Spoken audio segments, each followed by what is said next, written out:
Il-pakkett ta' fondi għall-irkupru u reżiljenza ta' Malta li huwa parti minn Next Generation EU huwa ta' 316 miljun euro.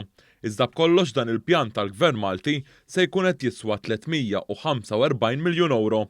Dan hekk kif il-Gvern Malti se jkun qed iżid 29 miljun euro ma' dawn il-fondi Ewropej. Dawn il-fondi Ewropej għal pajjiżna huma għotja u l-ebda parti minnhom huma self bħal każijiet ta' membri stati oħra fl-Unjoni Ewropea. Permezz ta' dawn il-fondi Ewropej se jsiru 47 miżura bi 30 riforma u 17 l-investiment. L-akbar parti minn dawn il-fondi Ewropej se jmuru sabiex jindirizzaw il-bidla fil-klima u l-ambjent.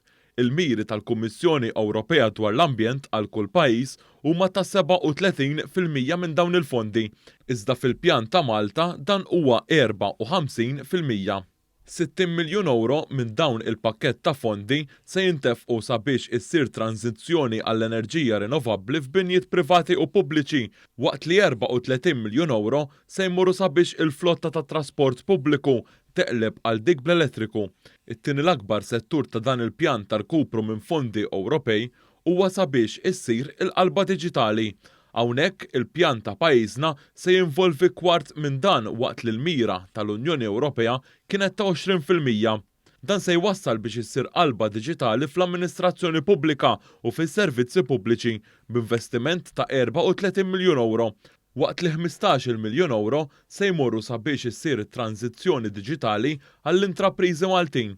Din il-qalba diġitali se tgħin biex ikun hemm il-qalba diġitali fis-servizz tas-saħħa u anke fil-qrati Maltin. Setturi oħra li se jgawdu minn dan il-fond se jinkludi l-edukazzjoni sabiex ikun hemm dawk inqas li jitilqu kmieni mill-iskola u anke għal iktar edukazzjoni inklusiva. Mill-fond se jgawdi wkoll setturi bħas-saħħa filwaqt li mistenni wkoll jissaħħaħ is-settur tax-xogħol. B'dan tal-aħħar ħassir strateġija tax-xogħol għal ħaddiem anzjani u dawk l-adulti li għandhom ftit kwalifiċi. In-Next Generation EU se jwassal biex fi żmien 5 snin jikber il-prodott domestiku gross b'1.1%. Dan il-pjan ta' Malta kien tressa quddiem il-Kummissjoni Ewropea u l-ħamis formalment ġie approvat. Issa il-pass li jmiss huwa li fi żmien 4 ġimgħat dan il-pjan imur quddiem il-Kunsill Ewropew sabiex jiġi approvat u hemmhekk ikun iffirmat il-ftehim bejn il-Gvern Malti u l-Unjoni Ewropea.